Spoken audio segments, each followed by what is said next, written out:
Penguin mating has been compared to surfing.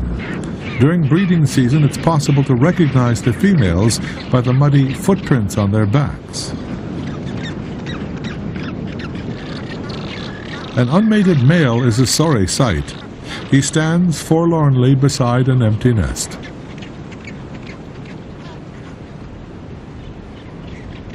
Hope appears in the form of an unattached female.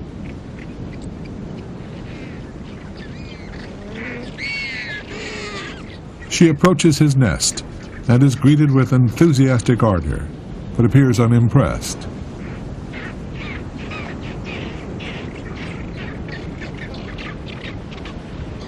He points out his fine construction job. But whether he's too eager or the nest fails to please, she moves on. Several disappointed males in her wake.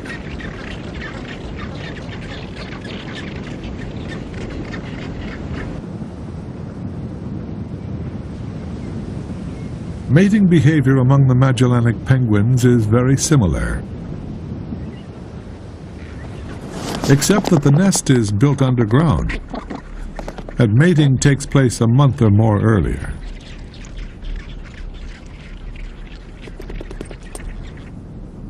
Magellanics often share pasture land with sheep, and Falkland farmers regard them as agricultural pests, similar to groundhogs or gophers.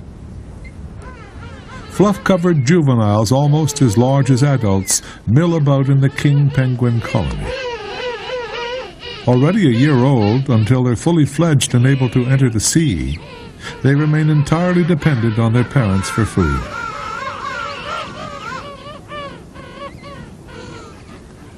The appearance of the yellow throat patch signals an almost mature bird. Because it takes as long as 14 months to raise a chick, king penguins manage to breed only twice every 3 years.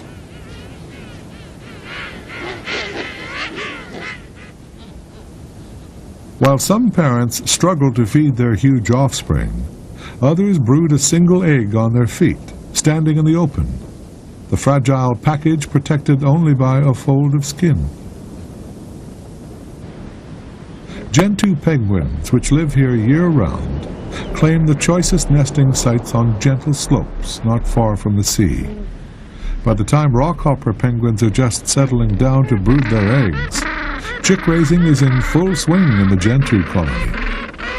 Most parents raise 2 chicks, returning to the sea every 12 hours to gather shrimp and squid for them.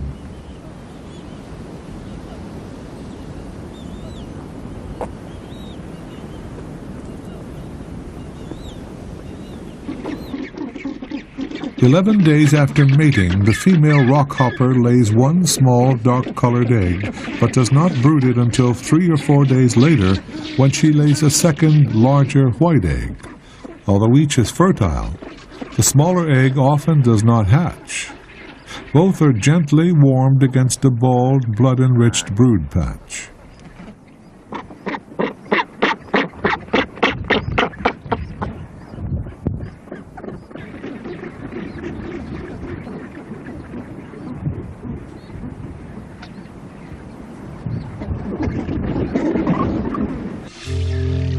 Evolutionary biologists theorize that penguins don't fly because breeding in remote locales with few natural enemies, they've never needed to.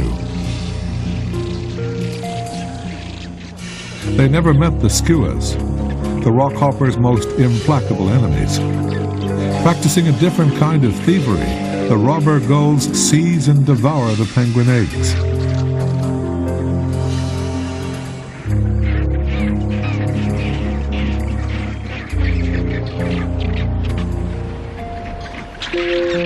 A tragedy for the penguins, a feast for the skuas, who time their own breeding to match this period of abundance.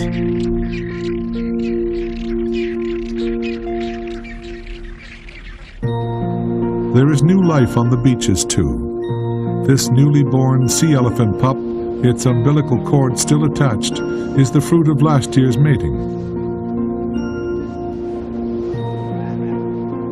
In just over 3 weeks, the cow will wean her offspring. By that time, she will already be pregnant with next year's pup.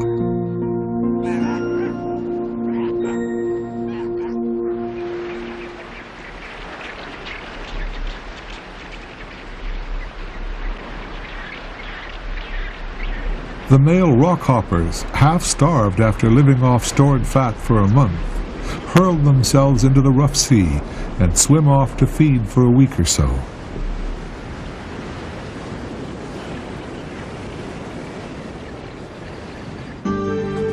In water, penguins fly. Their flippers beat like wings as torpedo bodies cleave the ocean depths. During fast swimming, penguins repeatedly leap above the water, porpoising for air. Other times, they casually float atop the waves, bobbing like geese in the swell.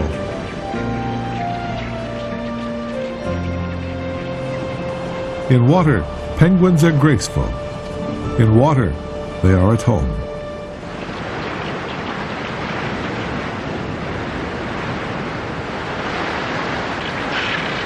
During the month-long brooding period, male and female rockhoppers switch shifts several times.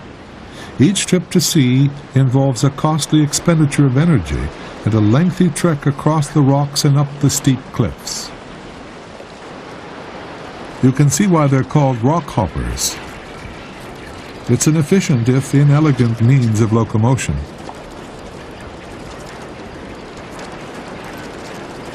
Webbed feet were made for swimming, not climbing, but their sharp nails tightly grip the cliff face. Over countless generations, they have etched the history of their passage into the bedrock.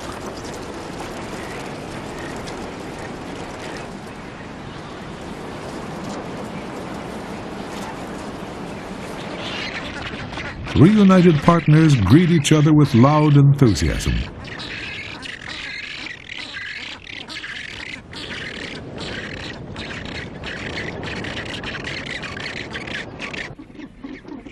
Vocal communication among penguins is so important that at the first sign of hatching, even while the chick remains wholly within its shell, the parents talk to it. It takes a full 24 hours for the chick to break its way out of the shell, even with the help of its parents. The more aggressive male sits guard during the last shift, but a chick's chances for survival increase if its female parent returns from the sea with a belly full of food just before or immediately after hatching.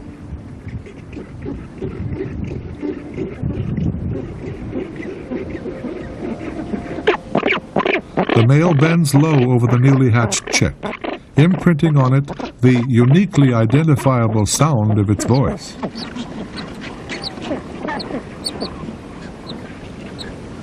Instinctively, the helpless chick offers its own vocal fingerprint. This is how they will know each other in the future. Ecstatic vocalization is the name given to this special penguin call, though it has nothing to do with ecstasy.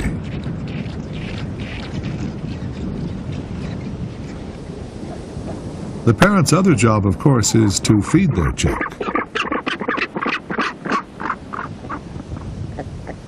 Or chicks if they've managed to hatch 2 eggs.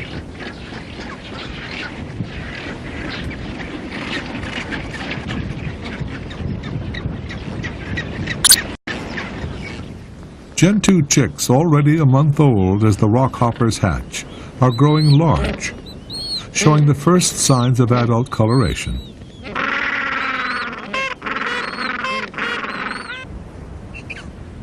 Maturing young penguins gather in creches, awaiting the return of their parents with food. This juvenile king wanders the rookery, calling out for its parent. No matter how hungry or demanding, penguins feed only their own young.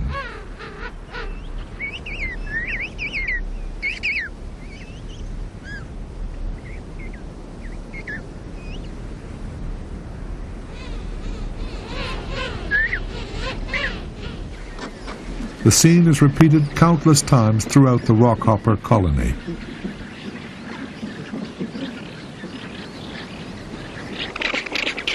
The chicks are fed a mixture of tiny masked shrimp-like creatures called krill, glued together with thick mucus regurgitated from their parents' stomachs.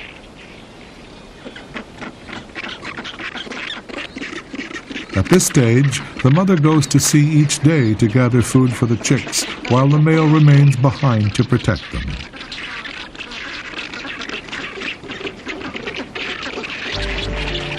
For the harassment by the skuas does not end with hatching. An unguarded moment, and a chick is taken. The skuas attempt to snatch the stolen babies from each other.